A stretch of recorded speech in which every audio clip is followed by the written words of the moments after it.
It's Miss Gretchen and Miss Becca. Wave at the camera, Miss Becca. Hello. We are out and about McConnell, and today we're talking about something that we all see every time we come on base that probably don't do a lot of thinking about, is our memorial walk. It was built in 1976, so during the Vietnam War. It was spearheaded by Miss Mary Airy and her team as a way to honor the men and women who have lived and served at McConnell Air Force Base at some point and have lost their lives. So we're gonna go ahead and walk down the walk. It's kind of cool. We've got over 250 stones here on our path.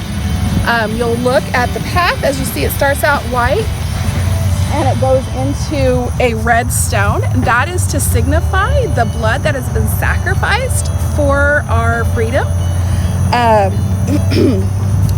The original 27 stones on here were river rats. They lost their lives during the Southeast Asian conflicts. So it's kind of cool that they're the first 27. And just to show you over here, Colonel Scott here was our first stone put in. He's one of the gentlemen who kind of helped work on the memorial and to get it going. So if you want to follow us, we can look at some of the other cool things about the walk. As you can see, Colonel Kruger, his name sounds really familiar. That's where the outdoor rec and the rec area is named after, actually. We've had lots of really cool people who've worked tirelessly to have different parts of our base representing the men and women who have served here. Alright, as you can see by each of the stones, there is a tree planted. For the first 206, I believe, there was a tree planted for each headstone.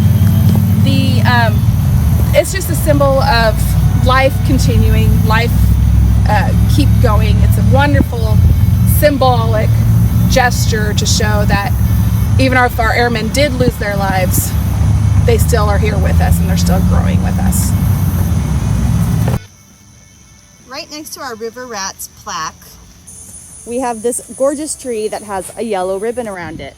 For those of us who have been around the military, for a while, most of us know that the yellow ribbon means you're signifying someone who is deployed. This ribbon must have been placed here by someone just honoring the other lives that have been lost around this path.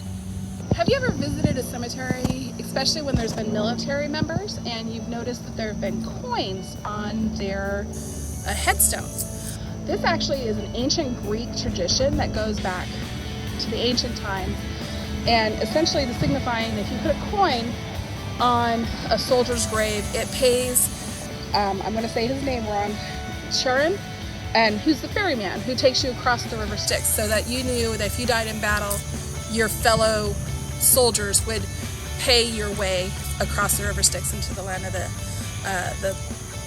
the everlasting. So for the modern version of this, they all have significance. So each coin has a different meaning. So if you leave a penny, that means you visited them. You just came here, paid respects. If you leave a nickel, that means you went to boot camp with them and you trained with them. If you leave a dime, that means you served with them at some point. And the quarter is the deepest significance. You would place that there if you were there when they lost their lives, when they were killed. So this is a very cool tradition. And if you've never realized what it means, it goes back a really long time. America has a really cool tradition of this. If you ever get a chance to go to a military gravesite, you'll see a lot of coins on headstones, and it's really kind of nice to know that people are still remembering them. If you've ever walked the memorial walk, you'll notice that behind the headstones there are these silver poles. These are used to hold either flowers from visitors or flags that are put out during certain holidays, such as Memorial Day.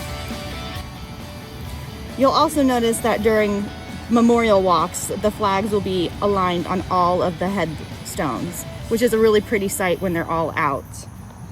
This path starts where we were and goes all the way almost to the chapel.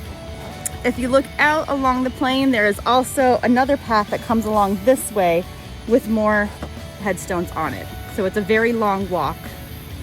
The last known person to be entered onto the memorial walk was entered around 2018.